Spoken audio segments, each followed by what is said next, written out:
Halo teman-teman semua, kembali dengan saya Maria J. Dewi. Dan kali ini saya ingin mengangkat topik yang berjudul interview dengan Tuhan. Nah, beberapa saat terakhir ini kita umat Kristen mungkin melakukan ibadah online ya. Dan saya dengan sadar berusaha untuk memaksa diri saya sendiri, sekalipun ibadah di rumah, tetapi saya tetap mandi, memakai pakaian yang rapi, dan merapikan juga muka saya, rambut saya, sama seperti kalau saya mau beribadah di gedung gereja ya. Nah, ada beberapa yang menjadi perhatian saya dan sedikit mengusik saya ya. Mungkin ada beberapa di antara kita juga yang ibadah online tetapi memilih untuk tidak mandi, tidak memakai baju yang rapi, yang pantas gitu. Dan menganggap toh ini ibadah di rumah gitu ya. Ini cukup mengusik saya sih, sampai saya harus membuat tema ini ya. Saya sedang berpikir, kenapa saya memilih judul interview dengan Tuhan? Karena saya rasa interview dengan manusia saja, kalau kita mau masuk ke satu perusahaan dan kita harus lewati proses interview, saya yakin ya, dulu saya juga pernah diinterview di sebuah perusahaan dan saya mempersiapkan diri bahkan mulai dari surat panggilan itu ya. Artinya saya mempersiapkan kurikulum vitae saya dengan baik. Pada hari hanya kalau interview itu jam 8, saya yakin kita nggak ada yang sengaja datang terlambat ya. Pasti kita maunya sebelum jam 8. Dan ketika datang ke sana pasti kita udah wangi ya. Muka kita udah kelihatan enak dilihat, rambut kita udah rapi, baju kita udah pantas, pakai sepatu, dan apabila perlu kita pakai parfum. Kenapa? Karena kita ingin menunjukkan juga kepada orang yang akan menginterview kita bahwa Anda itu worth it kalau nanti memiliki pegawai seperti kita gitu ya, seperti saya.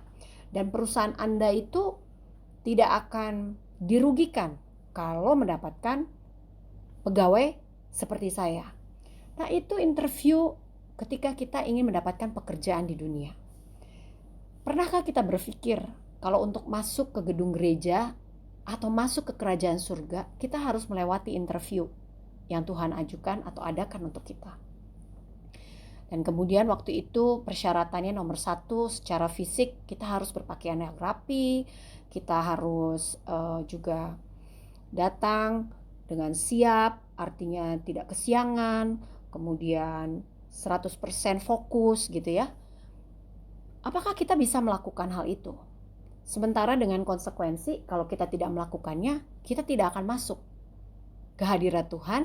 Kita lebih ekstrim lagi, kalau interviewnya itu adalah untuk masuk ke surga, kita gak akan masuk ke surga. Pernah gak kita ngebayangin itu? Saya sedang membayangkan bagaimana Tuhan menginterview saya dan Tuhan bertanya, oke, kurikulum vitae apa yang kamu bawa? Ya, saya percaya kalau kita sudah pernah bekerja di perusahaan-perusahaan dan kemudian perusahaan tersebut memberikan yang namanya surat referensi, kita akan bawa. Ini surat referensi kita. Bahwa selama kita bekerja dengan baik. Selama kita bekerja, perusahaan itu mendapatkan keuntungan karena memiliki pegawai seperti kita. So, surat referensi apa yang kita mau bawa di hadapan Tuhan? Nggak ada. Kalau saya membaca dari kebenaran firman Tuhan, untuk masuk ke kerajaan surga, itu 100% murni adalah kasih karunia. But the point is, kasih karunia itu kita dapatkan dengan harga yang sangat mahal. Tuhan Yesus harus mati di atas kayu salib.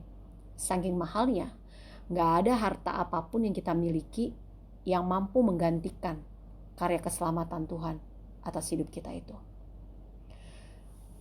Mumpung kita masih diberikan kesempatan selama kuarantin ini, bisa ibadah di rumah lewat online, saya mau mengajak teman-teman untuk merenungkan apa yang saya sampaikan.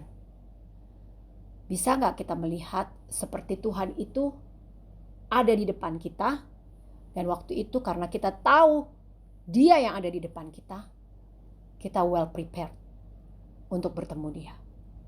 Sama kita, seumur hidup kita, kita well prepared untuk masuk ke kerajaan surga. Berhiaskan kekudusan, berhiaskan kerendahan hati, berhiaskan kasih karunia yang Tuhan beri kepada kita. Sebelumnya saya minta maaf kalau mungkin ada teman-teman yang tidak setuju atau memberikan alasan-alasan. Apa yang saya sampaikan ini, apa yang Tuhan taruh di hati saya. Tuhan mengingatkan saya bahwa Dia ada di mana-mana. Dia bukan ada di gedung gereja. Dan penilaian Tuhan jauh lebih penting daripada penilaian manusia. Kadang-kadang kita berdandan kelihatan rapi cuma supaya untuk dipuji oleh sesama kita. Kita lupa justru pujian dari Tuhan itu yang seharusnya menjadi motivasi kita. Sekali lagi saya juga mengingatkan terus diri saya. Kasih karunia yang Tuhan berikan dan kebenaran firman Tuhan itu tidak akan pernah dapat dinegosiasikan, tidak akan pernah dapat dikompromikan.